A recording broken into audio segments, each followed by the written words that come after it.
नमस्कार, झारखंड समाचार में आप सबका का स्वागत है। आइए जानते हैं सुबह से लेकर शाम तक की तमाम बड़ी खबरों को। इससे पहले चैनल को सब्सक्राइब नहीं किया है तो प्लीज चैनल को सब्सक्राइब कर बेल आइकन को प्रेस कर दीजिए ताकि खबरों का अपडेट आपको मिलता रहे। पीएम मोदी की मां हीराबेन का निधन, झारखंड बीजेपी के शीर्ष नेताओं ने दी श्रद्धांजलि। दरअसल आपको बता दें कि प्रधानमंत्री मोदी की मां हीराबेन का 100 साल की उम्र में निधन हो गया। पीएम मोदी ने ट्वीट कर इस बात की जानकारी दी। 28 दिसंबर को सांस लेने में तकलीफ होने पर उन्हें अस्पताल में भर्ती कराया गया था। मां के निधन पर देश भर के नेताओं और अन्य सेलिब्रिटी शोक संदेश भेज रहे हैं, श्रद्धांजलि अर्पित कर रहे हैं। इसी कड़ी में झारखंड के बीजेपी नेताओं ने भी पीएम मोदी की मां हीराबेन का निधन पर शोक संदेश दिया है। बाबूलाल मरांडी, अर्जुन मुंडा और रघुवर दास ने ट्वीट कर श्रद्धांजलि अर्पित की है। बता दें कि प्रधानमंत्री मोदी का मां हीराबेन से खास लगाव था। झारखंड बीजेपी विधायक दल के नेता और प्रदेश के प्रथम मुख्यमंत्री बाबूलाल मरांडी ने ट्वीट कर हीराबेन को श्रद्धांजलि दी। बाबूलाल मरांडी ने लिखा कि मां को प्रणाम, ईश्वर से विनती है कि ऐसी मां हर युग में धरती पर आए जो मातृभूमि के लिए नरेंद्र मोदी जी जैसा परिवर्तनकारी युग पुरुष पैदा करे। विनम्र श्रद्धांजलि। हेमंत सरकार के 3 साल पूरे, 27 लाख लाभुकों को मिले 951 करोड़ रुपए, 2 नई योजनाओं की शुरुआत। दरअसल आपको बता दें कि मुख्यमंत्री हेमंत सोरेन ने अपनी सरकार के 3 साल पूर्ण होने के उपलक्ष्य में गुरुवार को 2 नई योजनाओं की शुरुआत की। उन्होंने गुरुवार को प्रोजेक्ट भवन में आयोजित मुख्य समारोह में सीएम सुखा राहत योजना, सावित्रीबाई फुले किशोरी समृद्धि योजना और प्री मैट्रिक छात्रवृत्ति योजना के तहत 27 लाख से अधिक लाभुकों के बैंक खाते में लगभग 951 करोड़ रुपए ट्रांसफर किए गए। इस दौरान जोहार परियोजना पोर्टल, जोहार खिलाड़ी पोर्टल भी लॉन्च किया गया। सरकार आपके द्वार की रिपोर्ट से जुड़ी पुस्तिका का विमोचन हुआ और विभागीय नियमों को सर्वसुलभ करने के उद्देश्य से कार्मिक विभाग के कंपोडियम का अनावरण किया गया। सूखे के मार से झेल रहे करीब 6.64 लाख किसानों को प्रति परिवार 3500 रुपए मुख्यमंत्री सुखा राहत योजना के तहत हस्तांतरित किए। पहले चरण में 232 करोड़ की राशि किसानों के खाते में भेजी गई। सीएम ने सावित्रीबाई फुले किशोरी समृद्धि योजना के तहत करीब 5.52 लाख बालिकाओं के बीच 209 करोड़ रुपए आवंटित किए। इसी तरह 25 लाख छात्र छात्राओं के खाते में भी 500 करोड़ रुपए बतौर छात्रवृत्ति भेजी गई। ईसा आलिया का मर्डर मिस्ट्री, दहेज के लिए पीड़ित था पति, अब पुलिस ने देवर को भी पकड़ा। दरअसल आपको बता दें कि ईसा की मां रश्मि कहती है कि प्रकाश खुद शादीशुदा है और 2 बच्चों का पिता है। यह बात उसने ईसा के साथ हम लोगों से 1 साल तक छिपा कर रखी। हजारीबाग में रहने के दौरान प्रकाश और ईसा की दोस्ती बढ़ी। प्रकाश ने झूठ बोलकर शादी कर ली। जब भेद खुला तो पंचायत भी बुलाई गई। आलिया और प्रकाश में लव मैरिज हुआ था। आलिया की बहन सुनीता कहती है कि पूर्व में कई बार उसकी बहन आलिया के साथ प्रकाश और उसके परिजनों ने मारपीट की है। कई बार इसमें पंचायती भी हुई। सदर थाने और मटक मसंडी थाने में मामला भी दर्ज हो चुका है। बाद में फिर सुलह भी वकील के माध्यम से कराया गया था। इसके अलावा परिजनों ने बताया कि उन्हें यकीन नहीं था कि प्रकाश इतना गिरा हुआ काम कर सकता है। आलिया ही अपने परिजनों की देखभाल करती थी। यह बातें कहते हुए उसकी दादी संगीता और सुनीता रोने लगी। कहती है कि ईसा ने जब से फिल्मी दुनिया में कदम रखा तो उसने पूरा घर संभाल लिया और मौका कर मौका हुआ हर किसी की मदद करती थी।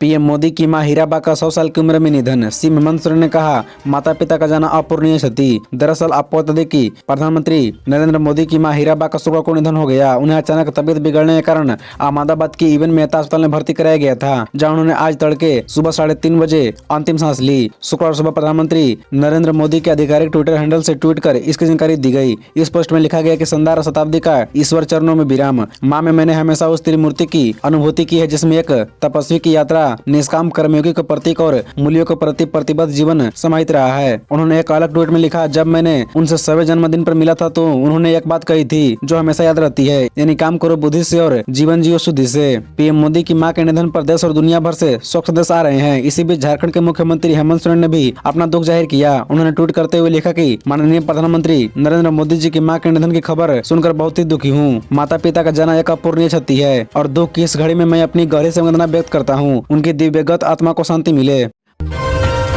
बीजेपी ने हेमंत सरकार के खिलाफ जारी किया आरोप पत्र, कहा सीओ ऑफिस से थाने तक तरसते हैं लोग। दरअसल आपको बता दें कि हेमंत सरकार के 3 साल पूरे होने पर भाजपा ने सरकार के कामकाज को लेकर गुरुवार को आरोप पत्र जारी किया है। इसमें कहा गया है कि मुख्यमंत्री 3 साल में राज्य में झूठ, लूट और भ्रष्टाचार को पीछे रहे हैं। इसके अलावा कई और आरोप लगाए गए हैं। इस आरोप पत्र को भाजपा के प्रदेश अध्यक्ष दीपक प्रकाश ने जारी किया है। भाजपा के प्रदेश कार्यालय में सरकार के खिलाफ आरोप पत्र जारी करते हुए दीपक प्रकाश ने कहा कि राज्य सरकार भ्रष्टाचार में आकर डूबी है। यहाँ की कानून व्यवस्था और आर्थिक स्थिति पूरी तरह चरमरा गई है। हेमंत सोरेन की सरकार केंद्र पर भेदभाव का जो आरोप लगाती है वह सब झूठ है। एक तरफ राज्य सरकार ज्यादा खर्च करने का दावा करती है, वहीं दूसरी ओर कोरोना का रोना भी रोती है। इससे साफ है कि हेमंत सरकार ने जमीन पर कोई भी काम नहीं किया है, केवल झूठ, लूट और भ्रष्टाचार में सरकार लिप्त है। राज्य की सरकार कोरोना का बहाना बनाकर अपनी कमी को छिपा रही है, जबकि इस कोरोना काल में केंद्र की मोदी सरकार ने दुनिया के आर्थिक जगत में अपने कार्यों से डंका बजाने का काम किया है।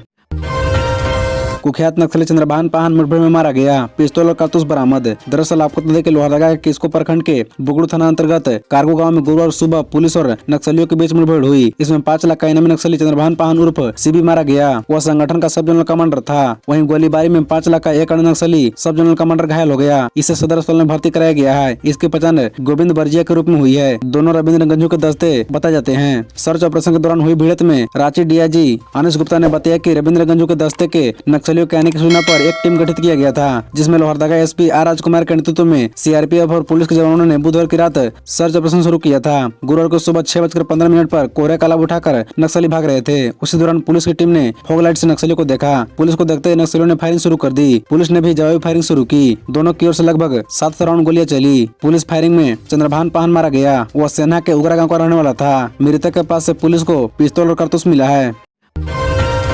सावधान, जेएसएससी की फर्जी वेबसाइट से नियुक्ति के लिए मांगा जा रहा आवेदन, आयोग ने जारी की चेतावनी। दरअसल आपको बता दें कि झारखंड में नौकरी के नाम पर अभ्यर्थियों को ठगा जा रहा है। साइबर अपराधी नियुक्ति के नाम पर फर्जी विज्ञापन प्रकाशित कर अभ्यर्थियों से ऑनलाइन आवेदन मांग रहे हैं, लेकिन किसी प्रकार की कानूनी कार्रवाई अब तक नहीं की गई है। झारखंड कर्मचारी चयन आयोग के नाम पर एक वेबसाइट से 7,756 विभिन्न पदों के लिए अभ्यर्थियों से ऑनलाइन आवेदन मांगा जा रहा है। उक्त वेबसाइट पर प्रकाशित विज्ञापन में कहा गया है कि Jharkhand state public service commission विभिन्न पदों के लिए योग्य अभ्यर्थियों से आवेदन आमंत्रित करता है। 13 दिसंबर से 31 जनवरी 2023 तक ऑनलाइन आवेदन दिया जा सकेगा। सभी कैटेगरी के अभ्यर्थी के लिए झारखंड का डोमिसाइल होना जरूरी है। दूसरे राज्यों के लिए रजिस्ट्रेशन शुल्क 400 रुपए लगेगा। अभ्यर्थियों से 13 दिसंबर से ही आवेदन के साथ ही शुल्क वसूला जा रहा है। 16 दिनों के बाद जेएसएससी ने गुरुवार को आवश्यक सूचना जारी कर उक्त वेबसाइट व प्रकाशित विज्ञापनों को भ्रामक बताया है।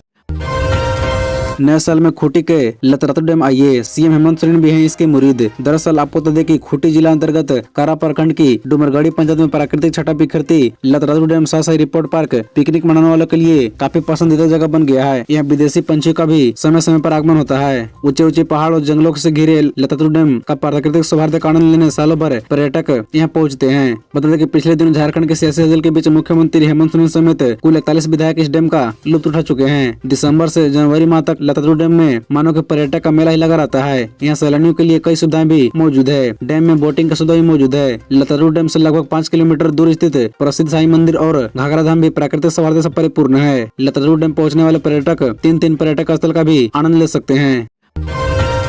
गढ़वा में बच्चों का शिकार कर रहा तेंदुआ आदमखोर घोषित, हैदराबाद से शूटर अली खान को बुलाया गया। दरअसल आपको बता दें कि गढ़वा जिले के विभिन्न क्षेत्रों में बच्चों का शिकार कर रहे तेंदुओं को आधिकारिक रूप से आदमखोर घोषित कर दिया गया है। आदमखोर घोषित करने के बाद अब तेंदुओं को मारने के लिए शूटर बुलाई जा रही है। इसके बाद हैदराबाद के चर्चित जंगली जानवरों का शूटर नवाब शफकत अली खान से संपर्क किया गया। बताया गया कि वह 1 सप्ताह के अंदर गढ़वा आ सकते हैं। दक्षिण वन प्रमंडल पदाधिकारी शशि कुमार ने वन संरक्षक वन प्राणी सह मुख्य वन प्राणी प्रतिपालक रांची को इसको लेकर पत्र लिखा है। पत्र में शशि कुमार ने कहा कि लोगों को मारने तेंदुआ वयस्क है। इसे कैच जाल आदि लगाने एवं कैमरा ट्रैप एवं ड्रोन का इस्तेमाल करने के बाद भी पकड़ने में सफलता नहीं मिल पा रही है। इसलिए वन प्राणी संरक्षण अधिनियम 1972 की धारा 2A के तहत उसे मारने की अनुमति दी जाए। मालूम हो कि 13 दिसंबर से लगातार आदमखोर तेंदुआ जिले के भंडारिया, रंका, चिनिया, रामकांडा आदि प्रखंड में आतंक मचाए हुए हैं। उसने अब तक 3 बच्चों की हत्या की है। जैन तीर्थस्थली पारसनाथ में तैनात किए गए होमगार्ड जवान, मांस मदिरा का सेवन करने वालों पर होगी कड़ी कार्रवाई। दरअसल आपको बता दें कि जैन तीर्थस्थली पारसनाथ व मधुबन क्षेत्र में सुरक्षा और विधि व्यवस्था की निगरानी समेत मांस मदिरा का पूर्णतः रोक लगाने को जिला प्रशासन की ओर से होमगार्ड की तैनाती की गई है। गुरुवार को 25 जवान तैनात किए गए। होमगार्ड जवान पारसनाथ और मधुबन में आने वाले लोगों पर पैनी नजर रख रहे हैं। मांस और मदिरा लाने व सेवन करने वालों को चिन्हित कर उन पर कड़ी कार्रवाई किए जाने का निर्देश दिया गया है। डीसी नमन प्रियस लकड़ा ने 2 दिन पहले ही यह तैनाती का निर्देश दिया था। होमगार्ड जवानों को डुमरी अनुमंडल पदाधिकारी व अंचल अधिकारी की ओर से निर्देश जारी कर दिया गया है। गौरतलब है कि पारसनाथ क्षेत्र में मांस मदिरा के सेवन की शिकायत पर निगरानी को लेकर होमगार्ड जवानों का प्रतिनियोजन किया गया है। डीएसपी 1 संजय कुमार आनंद ने बताया कि पारसनाथ में 25 होमगार्ड जवान तैनात किए गए हैं। इसका मॉनिटरिंग स्वयं डीएसपी एवं सीओ की ओर से किया जाएगा ताकि किसी प्रकार की विधि व्यवस्था में कोई दिक्कत न हो सके। खबरों से जुड़े रहने के लिए चैनल को सब्सक्राइब, वीडियो को लाइक एवं एक दूसरे से शेयर जरूर करें। धन्यवाद।